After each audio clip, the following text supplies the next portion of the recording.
Hello friends, आज हम 5वीं कक्षा का हिंदी विषय का झाड़ू लगाता राजा इस पाठ का स्वाध्याय देखेंगे। इसमें प्रश्न पहला, उत्कल प्रदेश में रथ यात्रा से जुड़ी कौन सी प्रथा चली आ रही थी? तो इसका उत्तर है, उत्कल प्रदेश में रथ यात्रा से जुड़ी ये प्रथा चली आ रही थी कि रथ यात्रा के समय वहाँ के राजा सोने के झाड़ू से देवताओं के रथ को साफ किया करें या साफ किया करते थे।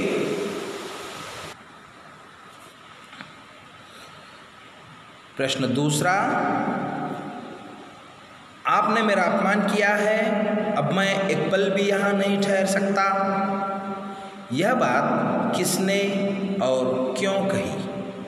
तो इसका उत्तर है, आपने मेरा अपमान किया है, अब मैं एक पल भी यहाँ नहीं ठहर सकता। यह बात कांची नरेश ने की थी, क्योंकि राजा पुरुषोत्तम ने झाड़ू से रथ को साफ किया था और झाड़ू लगाना एक दास का काम होता है और राजा पुरुषोत्तम ने एक राजा होकर दास जैसे काम किया, इसलिए आपने मेरा अपमान किया है, अब मैं एक पल भी यहाँ नहीं ठहर सकता। यह बात कांची नरेश ने की थी। प्रश्न तीसरा, कोई भी काम छोटा नहीं होता। काम के प्रति लगन दिखाकर मैंने प्रजा को प्रेरणा दी है। यह शब्द राजा पुरुषोत्तम ने कहे थे, इसलिए कि राजा ने खुद सोने के झाड़ू से भगवान का रथ साफ किया था। तो यह काम तो एक दास का होता है, ऐसा मानना कांची नरेश का था। पर मुझे तो कांची नरेश की सोच गलत लगती है। मैं राजा पुरुषोत्तम जी के विचार से सहमत हूँ।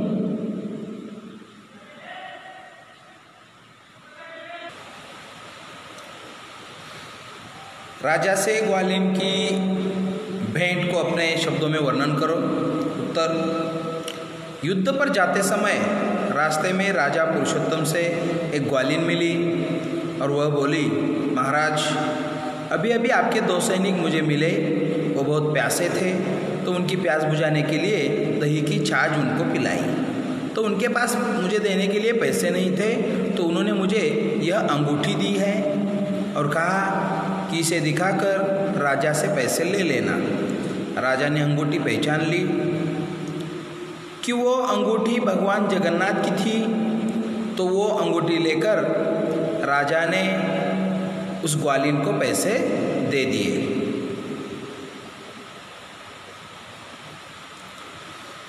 पल भर के लिए राजा भी व्याकुल हुए।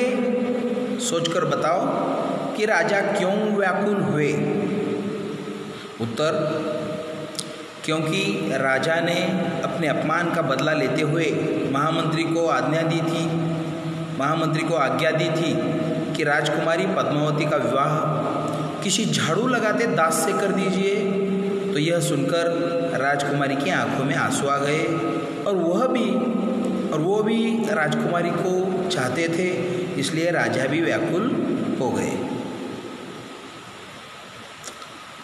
शब्दों का खेल में नीचे कुछ मुहावरे तथा वाक्य दिए हैं। सही मुहावरा चुनकर सही वाक्य में रिक्त स्थानों को पूरा करो। ठीक है, मुहावरे दिए हैं, मिट्टी में मिलाना, चेहरा तमतमाना, घमंड चूर करना, मुंह की खाना। और इस मुहावरे के जो अर्थ है वो अपने बुक्स में भी दिए हैं।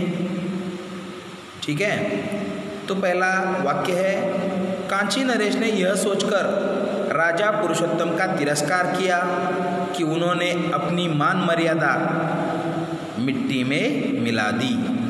आप वहाँ लिखो, मिट्टी में मिला दी। ख, कांची नरेश को मैं मिट्टी में मिलाऊंगा और उनका घमंड चूर होगा, घमंड चूर करूँगा। ओके।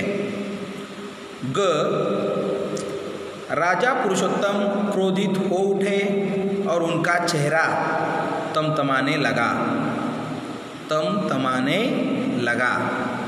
तो ये मुहावरे इस वाक्य में सही स्थान पर लिए हैं। अब करने की बारी में रथ यात्रा का उत्सव श्री कृष्ण, बलराम और सुभद्रा से जुड़ा है। और नीचे भारत के कुछ और त्योहार दिए हैं। इन त्योहारों का किनसे संबंध है, चक्र में से छांट कर लिखो। चक्र में दिया है लक्ष्मी, महाबली, दुर्गा, गुरु नानक, महावीर, चाचा नेहरू, ईसा मसीह, कृष्ण, जोरास्टर, मोहम्मद। और त्योहार के साथ इस चक्र में से छांटकर हमको किन से संबंध है ये लिखना है। गुरु पर्व का जो संबंध है गुरु नानक के साथ है। जन्माष्टमी मतलब कृष्ण के साथ। नवरोज जोरास्टर के साथ। मस्तकाभिषेक महावीर। दिवाली लक्ष्मी। Good Friday Isa Masih. नवरात्र दुर्गा। ओणम महाबली। मिलाद उल नबी मोहम्मद और बाल दिवस चाचा नेहरू। तो इन सारे त्योहारों का जिनसे संबंध है वो शब्द, वो जो भी कैरेक्टर्स हैं, पात्र हैं, उनको लिख दिया है। आप भी अपने नोटबुक में अच्छे हैंडराइटिंग में लिखो और अपने व्हाट्सएप ग्रुप पे भेजो। तो आज के लिए बस इतना ही। Thank you.